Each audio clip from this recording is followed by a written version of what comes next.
Up next, we sit down with Chris Hedges, author and U.S. war correspondent, to ask where he thinks Washington is heading when it comes to its domestic and global policies.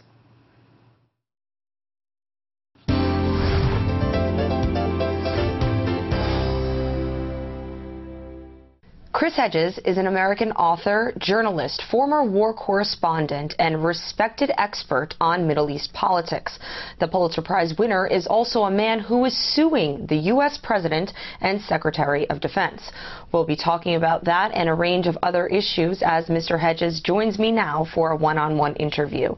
Thank you very much for sitting down with RT. Sure. We have seen a lot of violence and instability over the past couple of years. The Arab Spring, foreign intervention in Libya, uncontrollable debt problems and riots in the U.S. and throughout Europe, threats of global recession. How do you think these political and economic crises feed off of one another and keep the momentum going? Well, it's all the same crisis, which is the collapse of globalization. It doesn't work anymore, and it manifests itself through the rise of commodity prices. 47 million Americans live in poverty. They're not spending half of their income on food, but they're now spending about 35%. When you see a rise in gasoline prices, which are going upwards in the United States and by all projections will continue to rise upwards above $4 a gallon, maybe $5 a gallon. So we have created a kind of global oligarchic elite which is supranational. It owes no loyalty to any particular country.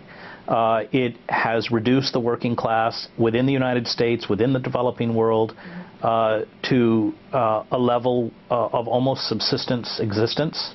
It tells workers that they have to be competitive on a global marketplace, which means they have to be competitive with sweatshop workers in Bangladesh or prison labor in China. So it's a reconfiguration by corporations of a global economy where the working and a beleaguered middle class are increasingly caught in a vice in which there is no escape. The system of globalization, of unfettered, unregulated corporate capitalism, doesn't work for the ordinary citizen, and that we are seeing ignite popular protest. And I think that's the main reason why Occupy Wall Street began in New York and blazed throughout not just the nation but the world. What does the Occupy movement lack to become a real politic factor in the U.S. and throughout the world? Right. I mean, the other thing about the Occupy movement is that it had the right target, which is Wall Street. At this point, Washington is an appendage of Wall Street. Wall Street is where power lies, both economic and political. And so it was a powerful movement because it articulated these two truths. The idea of the 1%, the economic inequality, coupled with a targeting of where actual power lies. The Occupy movement has now felt the full wrath of the state. Their encampments have been physically eradicated. Without question, they have been heavily infiltrated. The power of the Occupy movement was that it spoke for the mainstream. And the state's goal is to sever the Occupy movement from the mainstream. So the Occupy movement has got to build walls. It's got to develop a kind of self-discipline. It's got to set standards which do not allow internal movements within the Occupy organization to sever itself from the mainstream. The threat of the Occupy movement in Zuccotti Park, and you were there, was that on weekends you had mothers from New Jersey with their kids with strollers. This terrified the state.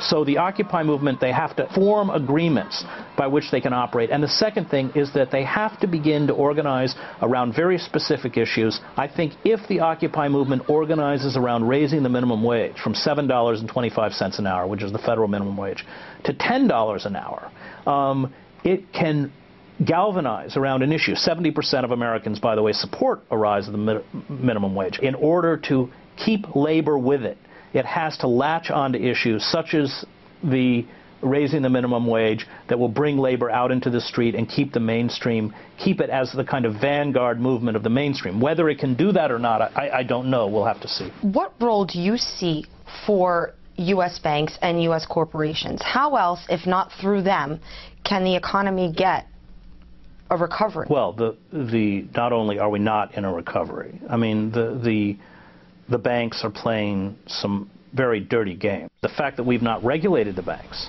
the fact that we bailed out firms like Goldman Sachs and are in essence lending them free money, what's it, like 1% interest or something, means they're all back to the speculative games, and that's what they are, games. They don't produce anything. They bet against things. I mean, one of the reasons the price of petrol is rising is because they're buying up futures and hoarding them, which is what they do with commodity prices, you know, basic staples of food, rice, and everything else. And we are headed for another implosion. And some of our most respected financial reporters, Gretchen Morgenson and others at the New York Times, are walking around saying this. We've done nothing to curb them. We have permitted the largest transference of wealth upwards in American history, the looting of the US Treasury. The tragedy is that government, when the banks were on its knees, didn't step in. Instead of, for instance, taking $10 billion or $100 billion and creating regional banks, capitalizing those banks, leveraging them 10 to 1, loaning, you know, refinancing mortgages. I mean, there were all sorts of ways we could have used this kind of money constructively. We handed it off to a criminal class. And speaking of government, we're in the U.S. currently in an election year. Republican candidates are now battling one another for the opportunity to oppose Barack Obama come November.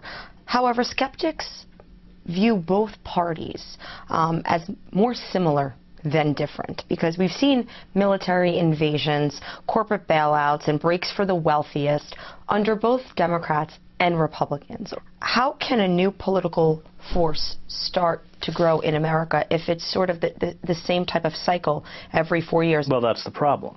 And it's gotten worse, because after Citizens United in 2010, with the creation of these super PACs, and Obama broke a campaign promise by reaching out to a super PAC of his own. I mean, in a way, he has no choice, because this money rules. And it has a pernicious effect not only on elections, but on the process of legislation. Because if you are an elected official and you do anything that angers corporate lobbyists and corporate power, then you know that the weight of that super PAC will sweep you out of office. And not only that, but that when you are under attack, you won't have a super PAC to appeal to.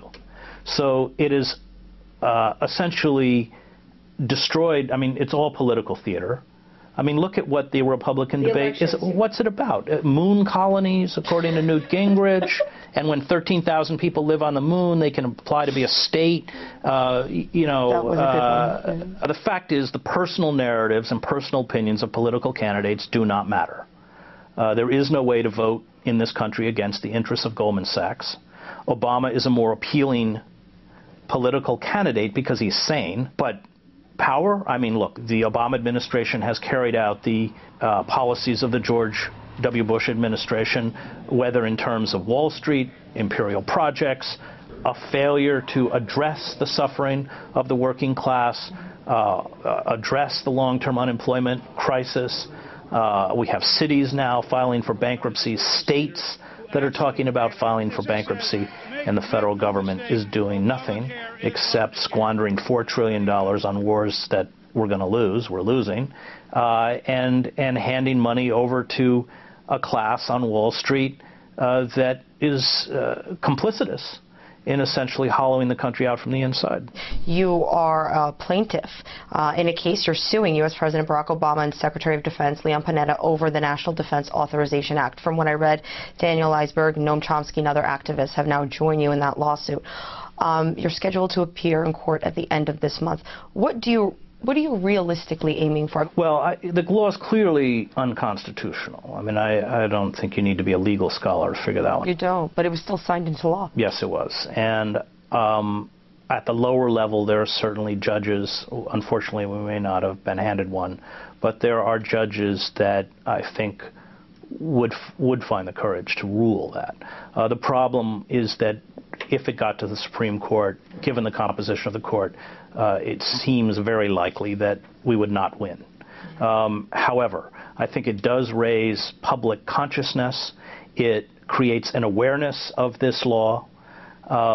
It gives us a focal point by which we can carry out public demonstrations to oppose the law. So it's an effort, but I don't think we're naive about the corruption within the judiciary. The U.S. claims to promote democracy within America and throughout the world. When it comes to Syria, the U.S. is calling essentially for regime change of a sovereign state. The U.S. says that Syrians deserve a democratic transition. But when you mention countries like Iraq, Afghanistan, and Libya, shouldn't the U.S. in some ways learn some lessons before trying to teach more countries about democratic Well, let's imagine how this sells in the Middle East, where we were Mubarak's great supporter.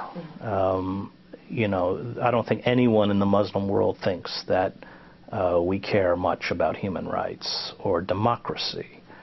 We have, since the first Gulf War, planted military bases, some the size of small cities. I think there's, at this point, absolutely no credibility, I'm talking about within the Middle East, when the United States claims that it would like to bring liberty or democracy to Syria. That said, the Assad regime, and I was there under his father, is a pretty repugnant and horrible regime. My feeling on Syria, and I'm not on the ground, and as a reporter, you know, I think that finally, for one to make those kinds of judgments, they have to be on the ground. But my feeling is that everything should be pushed through to create some kind of a ceasefire, because in cities like Homs at this point, aside from the murderous shelling and everything else, you really have a situation where people can't eat and there's no water, and so rather than pass a resolution that calls for Assad's removal or a resolution that you know, calls for intervention or anything else, I would rather see them work more incrementally. If that doesn't happen, do you think there's any chance of U.S. or European military intervention? I don't think so. I think the U.S. is so overextended, and I think that the situation in Syria is so messy. There is, you know, there's no real formal opposition. You know, it's a sort of a mess, and they just went through this in Libya, months and months. I have a hard time believing they do it again in Syria. We'll have to leave it right there. Mr. Hedges, thank you for your time and for speaking with RT. Thanks.